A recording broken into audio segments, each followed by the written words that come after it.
ગીર સોમનાથના સોમનાથ શહેરમાં મહાશિવરાત્રિના પર્વને લઈ કલેક્ટર એનવી ઉપાધ્યાયે સ્થળની સમીક્ષા કરી હતી। 14 અને 15 ફેબ્રુઆરીએ યોજાનારા ભવ્ય સાંસ્કૃતિક કાર્યક્રમો માટે તૈયારી પૂર્ણ થઈ ગઈ છે। કૈલાસ ખેર, જીગરદાન ગઢવી સહિતના કલાકારો ભક્તિમય પ્રસ્તુતિ આપશે। 4 થી 5 લાખ શ્રદ્ધાળુઓની ઉપસ્થિતિમાં કડક સુરક્ષા બંદોબસ્ત પણ પોલીસ દ્વારા ગોઠવવામાં આવશે।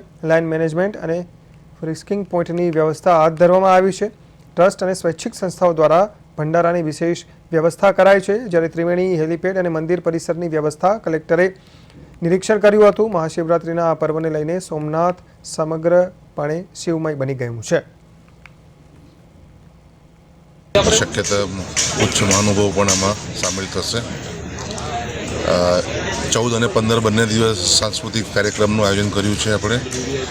અને કૈલાસ ખેર જે આપણા ભારતના ખૂબ ખ્યાતનામ એક ભક્તિ સંગીતના કલાકાર છે, તે સાથે પાર્થ ઓઝા, ઉર્વશી રાદડિયા, જીગરદાન ગઢવી 15 તારીખે, રૂજુ બારોટ આવા ખ્યાતનામ કલાકારો થકી ભાવિકોને આપણે ભક્તિ રસનો રસ પીરસવાના છીએ।